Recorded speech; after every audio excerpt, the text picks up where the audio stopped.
Chers frères et sœurs de IBF et de Pas le Monde, bon après-midi, et sans plus tarder, allons prier.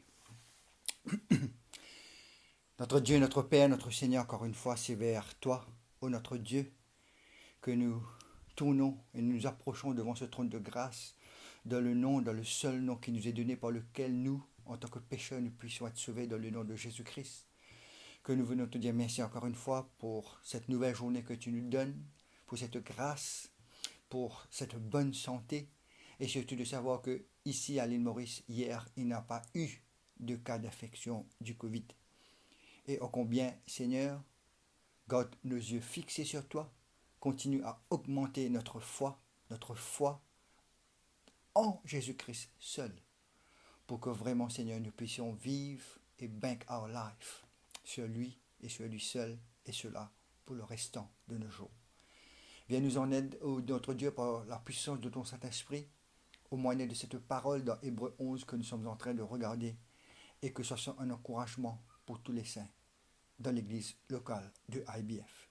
Nous te remercions, nous te bénissons, dans le beau nom de Jésus-Christ, notre Seigneur et Sauveur. Amen. Donc, vous êtes Hébreux 11, les versets 1 à 3. Or, la foi est une ferme assurance des choses qu'on espère, une démonstration de celles qu'on ne voit pas. Pour l'avoir possédée, les anciens ont obtenu un témoignage favorable. C'est par la foi que nous reconnaissons, que nous comprenons que le monde a été formé par la parole de Dieu, en sorte que ce qu'on voit n'a pas été fait de choses visibles. Hier, nous avons vu cette première définition de la foi qui est cette ferme assurance des choses futures qu'on espère. De cette assurance sûre et certaine de quelque chose, de ce que Christ, notre Seigneur et Sauveur, retourne bientôt. Amen. Amen, oui, qu'il est venu une première fois pour sauver le monde, et il viendra une deuxième fois pour juger le monde en tant que Seigneur du Seigneur et Roi des Rois. C'est pour cela que Philippiens nous dit que Dieu le Père l'a ressuscité d'entre les morts. C'est la preuve qu'un jour il retournera et que toute langue confessera et que tout genou fléchira et dire quoi? Qu'il est Seigneur. Donc voilà cette ferme assurance que nous avons en Christ et en Christ seul, que soit qu'il retourne, soit que nous le rejoignons à travers la mort, bien sûr, c'est que nous allons marcher avec lui dans cette cité céleste, et cela pour toute l'éternité. Voilà la définition de cette ferme assurance du futur qui nous fait vivre le présent, avec assurance, avec conviction. Right? Et l'exemple que nous avons vu découle de cette définition, c'est qu'au verset 2, pour l'avoir possédé, cette foi, cette assurance ferme de ce que Christ va retourner, de cette cité céleste qui les attend, les anciens, qu'est-ce qu'ils ont fait? Ont obtenu un témoignage favorable. Que nous aussi, pour la future génération, nous soyons mis dans ce même groupe d'anciens, n'est-ce pas? Amen, alléluia, qui aussi vont obtenir, comme nous tous, élus de Dieu, nous allons obtenir un témoignage des plus favorables. Et aujourd'hui, nous allons voir la deuxième définition, right, qui se trouve dans le verset B, 1b, qui nous dit que la foi est aussi, c'est une démonstration de celles, des choses qu'on ne voit pas. L'anglais nous dit, le KJV, faith is the evidence of things not seen. Donc, non seulement c'est cette ferme assurance, comme je l'ai déjà dit, non seulement de cette sûre dans la tête, right, dans son cœur, dans son homme intérieur, d'être absolument sûr de ces choses à venir, de ces choses futures, de ces choses qu'on espère, de ce Christ qu'on espère retourner, mais nous le démontrons, la foi nous fait vivre le présent, right, comme on me disait, de ces choses qu'on ne voit pas. C'est extraordinaire. Donc ce qui fait, vous êtes... Comment nous démontrons cette foi en vivant le futur au présent. Et regardez l'exemple qu'il nous donne dans le verset 3, Hébreux 11, verset 3. C'est par la foi que nous reconnaissons, que nous comprenons que le monde a été formé par la parole de Dieu, en sorte que ce qu'on voit n'a pas été fait de choses visibles. Donc, comme tu avais dit hier, la foi salvatrice, maintenant nous sommes capables, ajoute à cela, ne nous fait pas simplement regarder en arrière dans le passé, où Christ est crucifié sur cette croix, où Christ a pris notre place sur cette croix pour nous pardonner de nos péchés, où Christ est ressuscité à la droite du ciel, à la droite du Père dans le ciel. Cette foi ne nous fait pas regarder dans le futur, forward, à ce grand et glorieux retour de Christ.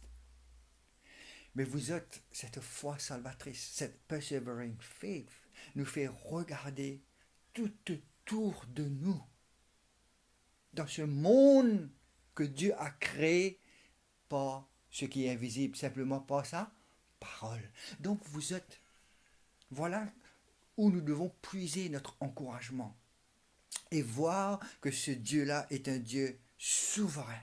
Non seulement qu'il est créateur, comme Genèse chapitre 1, verset 1, qu'est-ce qu'il nous dit? Au commencement, Dieu créa le ciel et la terre. Donc nous ne sommes pas de ceux qui croient dans l'évolution, mais dans la création divine de Dieu.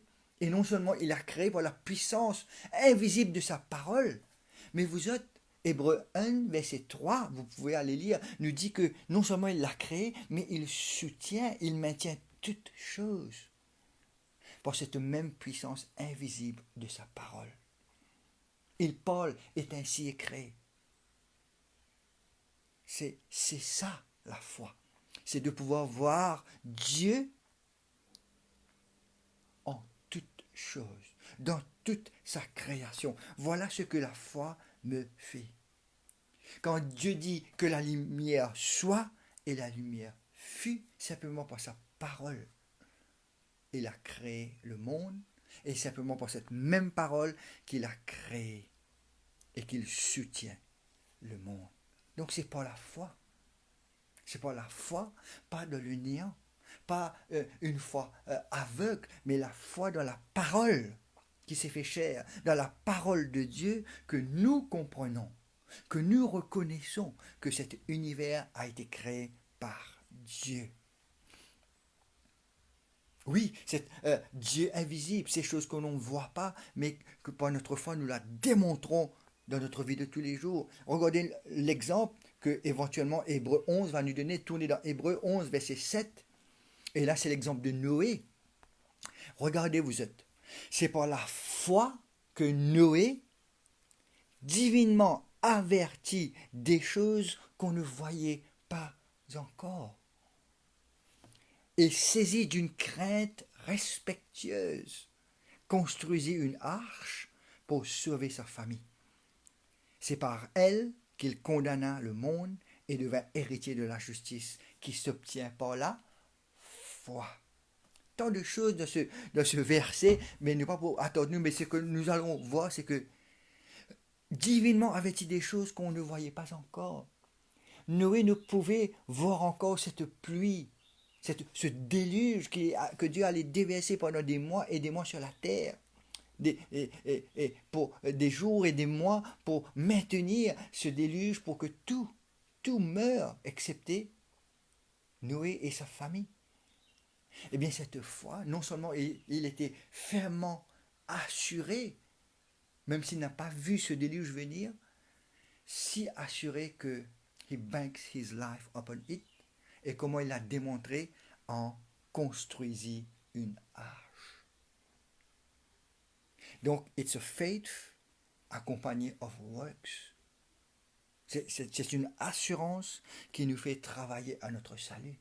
C'est ce futur qui nous fait vivre au présent. Et cela nous dit, il saisit d'une crainte, pas de ce qu'il ne va pas voir, pas de ce déluge, pas la fin de toute une anéantie, une population anéantie, mais une crainte respectueuse de Dieu. Voilà ce que ce Covid-19 doit créer en nous, chaque chrétien. Pas la crainte de ce virus, pas la crainte de mourir, mais une crainte respectueuse à vivre le présent, ce qu'on espère dans le futur, à vivre Christ aujourd'hui, là, dans notre vie de tous les jours. Ça fait moi penser que, comme je dirais, Prem, d'une certaine façon, en tant que directeur de la Met Office, right, il y a une révélation de Dieu que, à partir de cette année-ci, dans l'hiver, chaque hiver que vous venez, nous vous commence à faire moins 15 degrés. C'est ça qu'il faut croire en lui. Personne. Et jusqu'à que, allons dire, tous les membres de IBF, nous commençons dans nos maisons, installer un chauffage électrique, un chauffage solaire.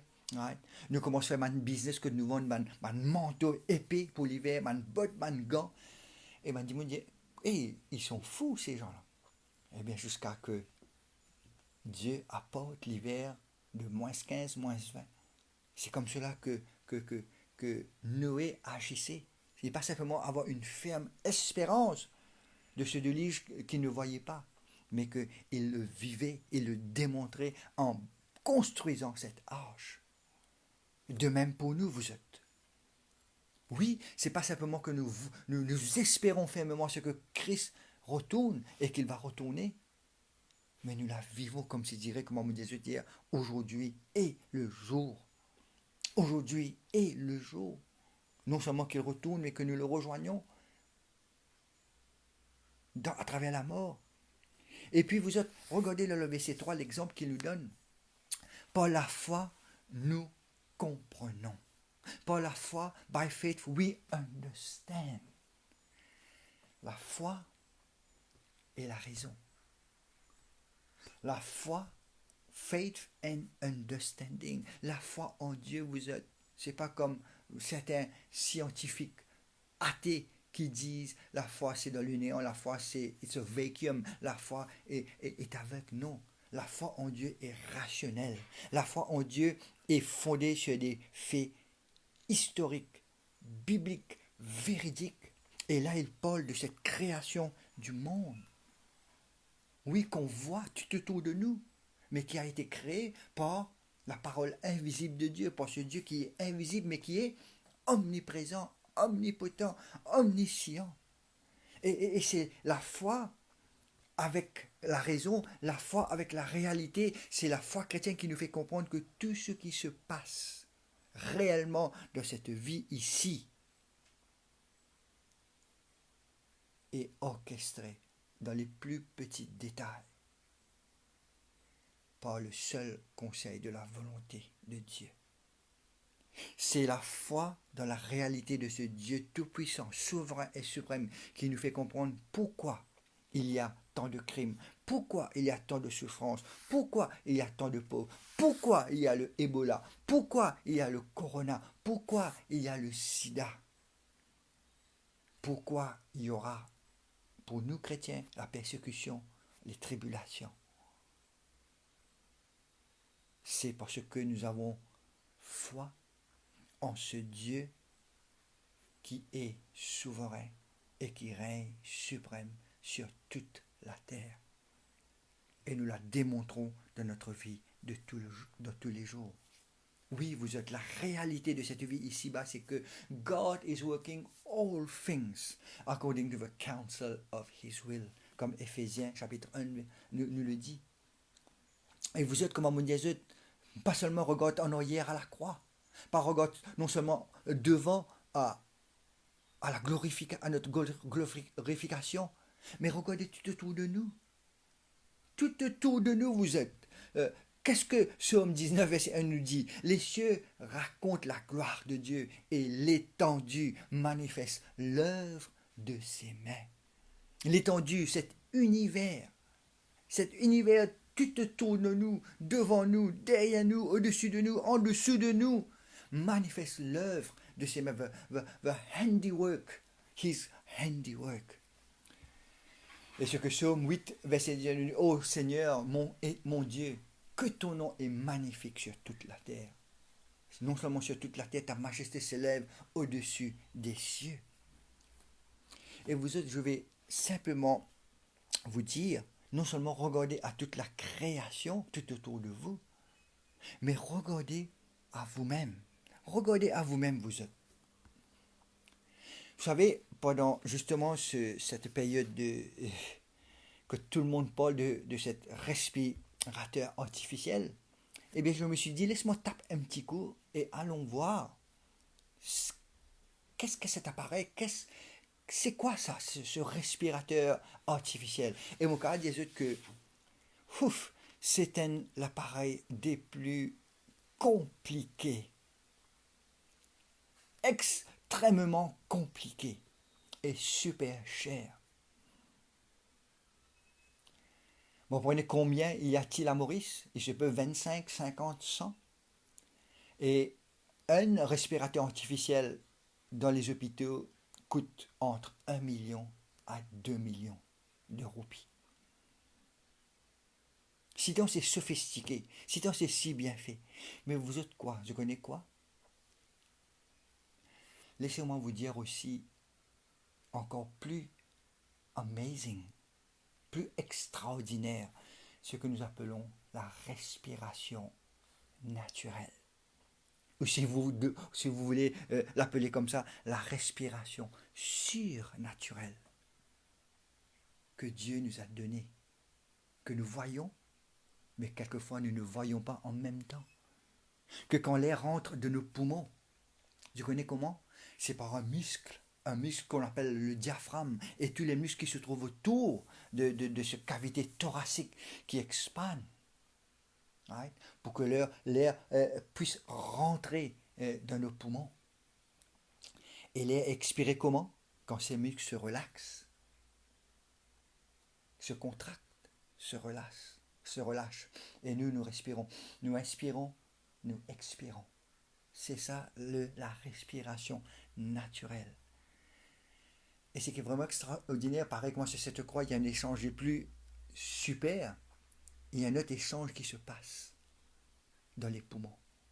Quand l'air passe à travers, bien sûr, la trachée, ce gros windpipe, il se divise en deux bronches, ce qu'on appelle la bronche droite et la bronche gauche, qui rentrent dans nos poumons. Et Dieu, dans sa création extraordinaire et dans les poumons, les bronches se multiplient dans les petites bronches qui remplissent tous nos poumons. Et au bout de ces petites bronches, il y a ce qu'on appelle les alvéoles. Et dans ces alvéoles, il y a un échange extraordinaire qui se passe. L'oxygène de cet air qu'on respire, que Dieu a créé parfaitement, qu'on respire, et dans ces alvéoles sont absorbés par les vaisseaux sanguins, qu'on appelle les capillaires, et en même temps, la dioxyde de carbone qui se trouve dans notre sang est éliminée et qui passe à travers les alvéoles et est expirée.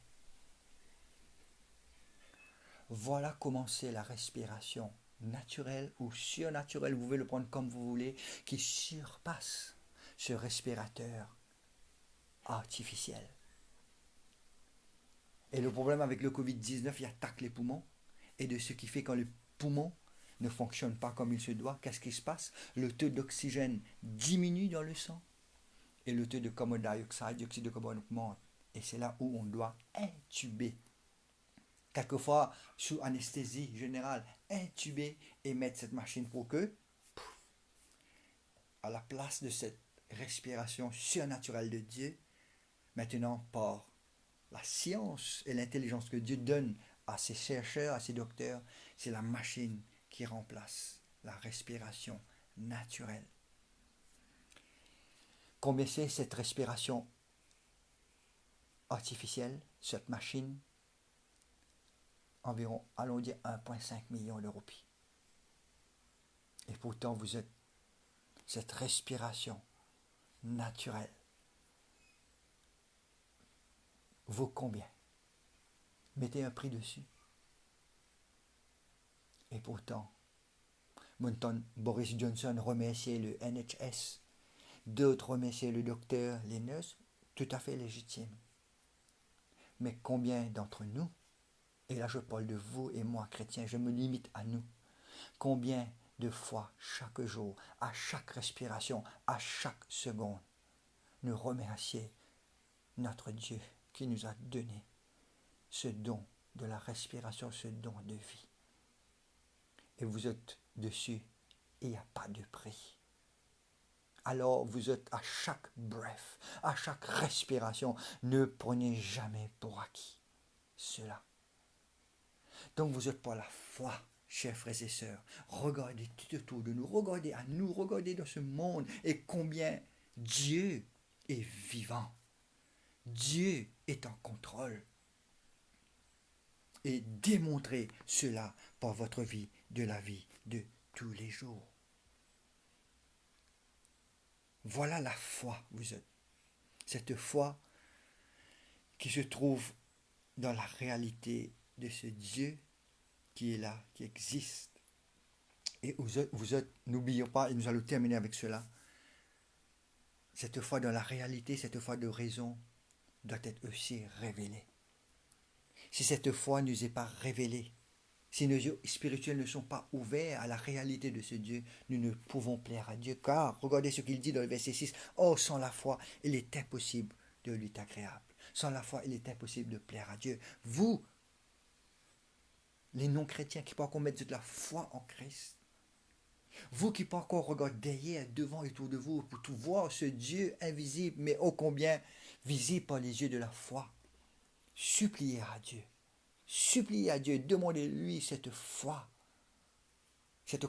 pour mettre votre confiance en lui, pour vivre le présent comme je dirais le futur, que oui, vous serez avec lui pour toute l'éternité. Tout comme Thomas qui n'avait pas cru au début avec lui, mais lorsque Dieu s'est révélé à lui, mon Dieu, mon Seigneur.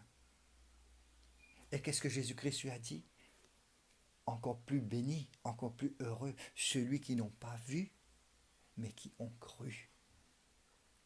Et le verset 31 de ce chapitre termine, mais ces choses ont été écrites afin que vous croyiez en Jésus-Christ, en Jésus qui est le Christ, le Fils de Dieu, et qu'en croyant, vous ayez la vie en son nom.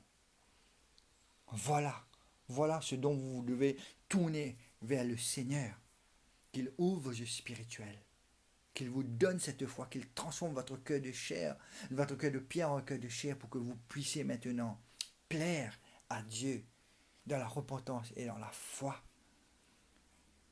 et avoir la vie éternelle, et comprendre, vraiment avoir une compréhension, right comprehension, right understanding de tout ce qui est en train de se passer autour de vous, malgré le Covid-19. Voilà votre type devotional que j'avais pour vous, et que le Seigneur nous bénisse et nous encourage, nous tous dans chacun de nos familles, et que nous continuons bien sûr à garder nos yeux de la foi sur ce Christ crucifié, sur ce Christ qui retourne, et sur toutes les choses autour de nous, pour voir Christ en tout et pour tout. Merci, chers frères et sœurs.